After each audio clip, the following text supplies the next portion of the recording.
My girlfriend laughed. You're so insecure. I can talk to whoever I want. I smiled. Absolutely. Then I started talking to whoever I wanted to, starting with her cousins. Her rage when family dinner got very awkward. I, 35, male, need to vent about the absolute circus my relationship became. Been with Brittany, 32, for 2 years, living together for 6 months. Everything was decent until her work friend Nate entered the picture.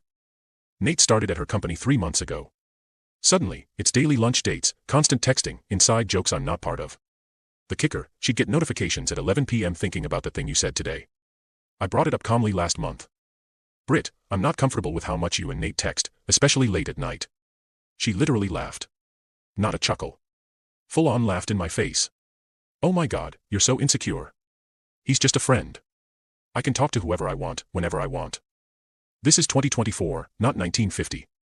I'm not saying you can't have friends, but texting good night, beautiful, crosses a line. You're being controlling. This is your problem, not mine. Work on your trust issues. Every concern got flipped. I was insecure, jealous, toxic.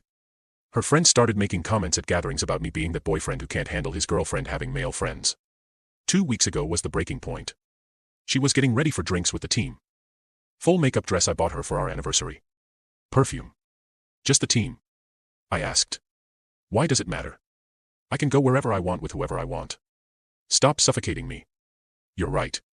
I said you absolutely can. She looked surprised at my sudden agreement. Finally. Thank you for understanding. No problem. And you know what? I think I'll start applying the same philosophy. What's that supposed to mean? Nothing bad.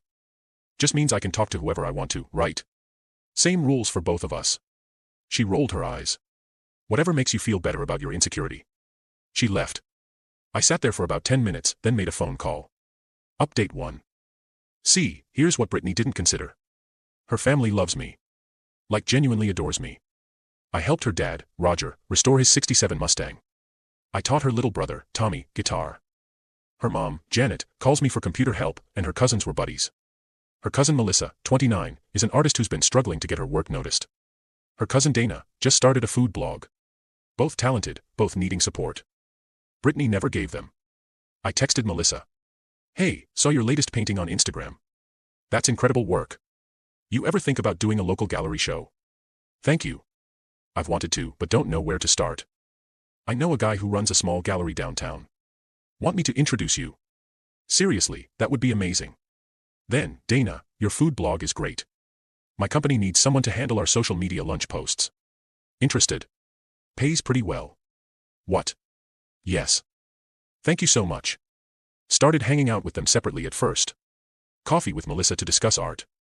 Lunch with Dana about the social media gig. They were genuinely cool people Brittany had written off as boring and too needy. Brittany didn't notice at first, too busy with her Nate situation. But then came Sunday family dinner at her parents' house. I walked in chatting with Melissa about her gallery meeting. Brittany's eyes narrowed.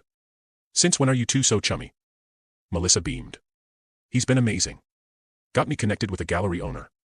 I might have my first show. Brittany forced a smile. That's great. During dinner, Dana announced she got a social media job. Thanks to your boyfriend, Dana said.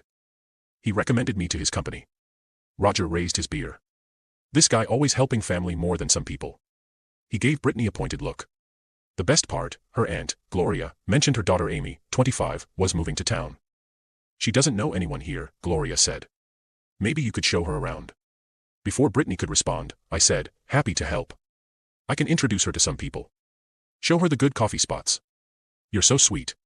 Gloria gushed. Brittany, you're so lucky. Brittany's foot found mine under the table. Hard. After dinner, she cornered me in the kitchen. What are you doing? Talking to whoever I want. Same rules, remember. My family. Really. They're nice people. We have things in common. That's allowed, right? This is different and you know it. How? They're just friends. You're not being insecure, are you? Her face went red. She stormed off. Update 2. The next week was comedy gold. Brittany suddenly cared very much about who I was talking to and when. Why is Melissa texting you? Gallery stuff. Her show's coming up at 9 p.m. Yeah, she works during the day. Why? You text Nate later than that. That's different. How? She couldn't answer. Then Amy arrived in town. Gloria had given her my number. She texted asking about good gyms and restaurants. I gave recommendations, offered to show her around Saturday afternoon. Brittany lost it. You're going out with my cousin. Showing her around town. She's new here. That's a date. It's being helpful. Like when you helped Nate find an apartment, remember? You spent a whole Saturday with him. I can't believe you're doing this. Doing what? Being nice to your family. The same family you ignore unless you need something. That hit a nerve because it was true. Brittany only called her cousins when she needed favors but never reciprocated. Saturday came. I took Amy to the farmer's market, showed her the good coffee shops, introduced her to some people from my running club, posted a group photo on Instagram showing Amy around. Welcome to town. Brittany called 15 times. I didn't answer.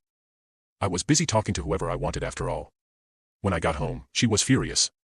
Everyone's asking why my boyfriend is out with my cousin. And it's embarrassing. Why? We're just friends. Unless, wait, are you saying men and women can't be just friends? She realized the trap. If she said yes, she'd be admitting her thing with Nate was inappropriate. If she said no, she had no grounds to complain. This is manipulation. This is equality. Same rules for both of us. That night, she went through my phone while I was in the shower, found nothing inappropriate because there was nothing inappropriate, just me being genuinely helpful to her, neglected family members. But she also found the group chat with her cousins planning Melissa's gallery opening. The theme supporting family, the subtitle chosen, since Brittany won't ouch. Update 3. Melissa's gallery opening was last Friday. I'd helped her organize everything, marketing, setup, even got some colleagues to attend. Brittany had to come or look like an unsupportive cousin. She dressed to kill, clearly trying to upstage Melissa. Backfired completely. Roger loudly asked, "Why are you so dressed up?" "It's Melissa's night, not yours." The whole family was there gushing about how helpful I'd been. "Tommy, bro, you're the best." "Brittany, why didn't you ever help Melissa with this stuff?" "Janet, he's got such a good heart. Always putting family first." Gloria Amy says, "You introduced her to a whole friend group already. She's so grateful." Each compliment to me was an indirect dig at Brittany. Her fake smile was Olympic level. Then Nate showed up. Apparently, Brittany had invited him to support her cousin. Nobody bought it. Amy, sweet innocent Amy asked, "Oh, is this the work friend you're always texting?" Nate, the oblivious idiot, said, "Yeah, we text all the time. She's hilarious, especially late at night when she can't sleep." Roger's eyebrows shot up. Late night texting with coworkers. Interesting. I stepped in. All helpful boyfriend. Nate's been great support for Brittany at work, just like how Amy and I have become such good friends. Right, Amy. Amy, catching on, smiled. Absolutely. You're the best. Brittany's so lucky. Brittany gritted her teeth. We should go look at the art. During the show, Dana pulled me aside. "You know, Brittany's been telling people you're trying to make her jealous, right?" "Let me guess." "Poor Brittany, victim of controlling boyfriend." "Pretty much, but nobody's buying it. We all see how she treats you versus how she acts with that Nate guy." "What do you mean?" "She posted a story last week at 1 a.m. from a wine bar. You weren't in it, but Nate was. Everyone saw it before she deleted it. I hadn't known about that." The plot thickened. The gallery opening ended with Melissa selling 3 pieces. In her speech, she thanked everyone who supported her, especially my cousin's boyfriend who believed in my art when my own family didn't. Brittany's mom actually said, "Why didn't you ever help your cousin like this?" "I've been busy. Too busy for family, but not for that Nate fellow." The car ride home was silent until Brittany exploded. "You turned my family against me. I helped your cousins. If that turns them against you, what does that say about how you've been treating them? This is about Nate. You're being petty. Actually, it's about respect. You said I was insecure for having boundaries. Then you lost your mind when I started talking to whoever I wanted to. My cousins are off limits. But Nate isn't. He's just a friend. So are your cousins. See how this works." She slept on the couch that night. Update 4. Last Wednesday, everything came to a head. Brittany's company was having a dinner party. Plus, one's invited. She told me about it the day before. "By the way, company dinner tomorrow. You're coming. Can't already have plans." "What plans?" "Amy's having a housewarming party. I promised to help set up." "Cancel it." "Why?" "You can take Nate as your +1. "I can't take Nate." "Why not?" "He's just a friend, right?" She was trapped. Take Nate and confirm everyone's suspicions or go alone and looked like her relationship was falling apart. She went alone. I went to Amy's party with half of Brittany's extended family. Posted photos all night. Great party. Amazing what family can accomplish together. Brittany came home at 2 a.m. drunk, crying. Everyone asked where you were. I had to explain. You chose my cousin over me. You choose Nate over me regularly. I'm done. This is emotional abuse. Setting the same boundaries you do is abuse. You know it's different. Explain how she couldn't. Instead, she called her mom the next morning trying to get sympathy. Janet shut her down immediately. Sweetheart, that boy has done more for this family in 2 months than you have in years. Maybe examine your own behavior. Thursday afternoon, I got an interesting call from Roger. Son, I need to tell you something. Saw Brittany and that Nate fellow at lunch today. They weren't acting like just friends, if you catch my drift. How so? Holding hands across the table, she kissed his cheek when they left. Figured you should know. I thanked him and started packing that evening. Not dramatically, just methodically. Brittany walked in as I was boxing up my books. What are you doing? Moving out because of Amy? I knew it. No, because your dad saw you holding hands with Nate at lunch today. Her face went white. That's not he's lying. Roger doesn't lie. We both know that. It wasn't like that. Holding hands across the table, kissing his cheek, she started crying. It just happened. You've been ignoring me for my family. I've been treating your family with the respect you never showed them while you've been dating Nate and calling it friendship. I'm not dating him. Then what do you call holding hands and kissing? You drove me to this with your mind games. No, I showed you exactly what your I can talk to whoever I want philosophy looks like from the other side. You couldn't handle it for even 2 weeks. She tried everything. Tears, anger, blame, promises to change. I kept packing. Final update. It's been 3 weeks since I moved out. The fallout has been interesting. Brittany tried to control the narrative. Posted on social media about her emotionally manipulative ex who tried to isolate her from her support system, aka Nate. Her family wasn't buying it. Melissa commented, didn't he help me get my first gallery show? Dana added, and helped me get a job. Amy wrote, he was nothing but respectful and helpful when I moved here. Roger went nuclear. Maybe focus less on that coworker and more on why you lost a good man. The comment section turned into a family roast session. Brittany deleted the post within an hour. Then the truth about Nate came out. Turns out he wasn't interested in a relationship with Brittany. He disliked the attention and the ego boost. Once I was out of the picture and she was available, he suddenly remembered his girlfriend in another state. Yeah, Brittany was the side entertainment.